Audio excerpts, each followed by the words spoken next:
నామానికి మహిమ కలుగును గాక. కీర్తనలు 66వ కీర్తన 18వ చరణాన్ని మనం చూసినట్లయితే భక్తుడు ఇలా ప్రార్థన చేస్తూ వచ్చాడు. నా హృదయంలో నేను పాపం ఉంచుకున్న ఎడల పరమందున్న దేవుడు నా ప్రార్థన ఆలకించకపోవును, లేక నా మనవి వినకపోవును అనే మాట మనం చూస్తాం.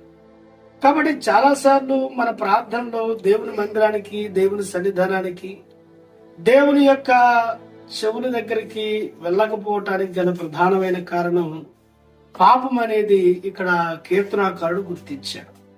ప్రార్థనకి ఆటంకాలను మనం గుర్తించగలిగితే ప్రార్థన ఎలా చేయాలో మనకు అర్థమవుతుంది. ప్రార్థనకి ఆటంకాలే మనం గుర్తించలేని వ్యక్తులుగా ఉంటే ఎంత ప్రార్థన చేసినా గాని ఎలాంటి జవాబులు దేవుని దగ్గర నుంచి పొందుకోలే. విననేరకుండానట్లు ఆయన చెవులు మందంగా లేవని, సహాయం చేయకుండటానికి ఆయన చేతులు కురచగా లేవని బైబిల్ చెప్తా ఉంది. కాబట్టి మన ప్రార్థనలో ఎన్నో మార్లు జవాబులు పొందుకోకపోవటానికి గల కారణం హృదయంలో పాపం ఉండటం వలనే.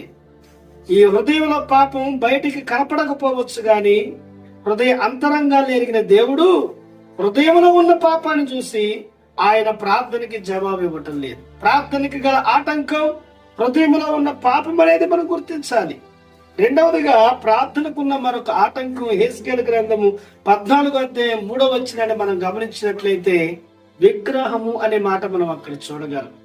వారి గోడల మీద విగ్రహాలు లేకపోవచ్చు గాని వారి హృదయాలలో విగ్రహం ఉన్నది.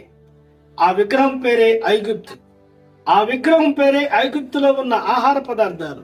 ఆ విగ్రహమే ఐగుప్తులో ఉన్న ధనము. ఆ విగ్రహమే ఐగుప్తులో ఉన్న కూరగాయలు.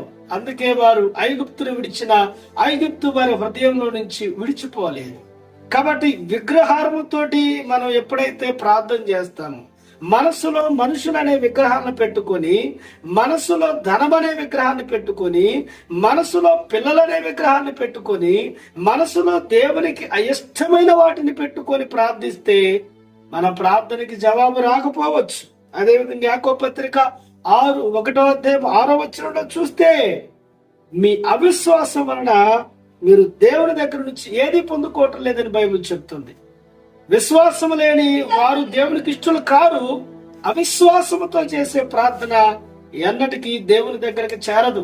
ప్రార్థనకి ఆటంకం పాపం అని గుర్తిద్దాం. ప్రార్థనకి ఆటంకం విగ్రహం అని గుర్తిద్దాం. ప్రార్థనకి ఆటంకం అవిశ్వాసం అని గుర్తిద్దాం.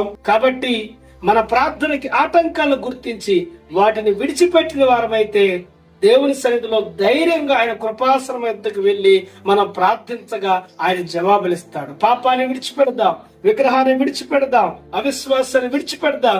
క్షమించలేని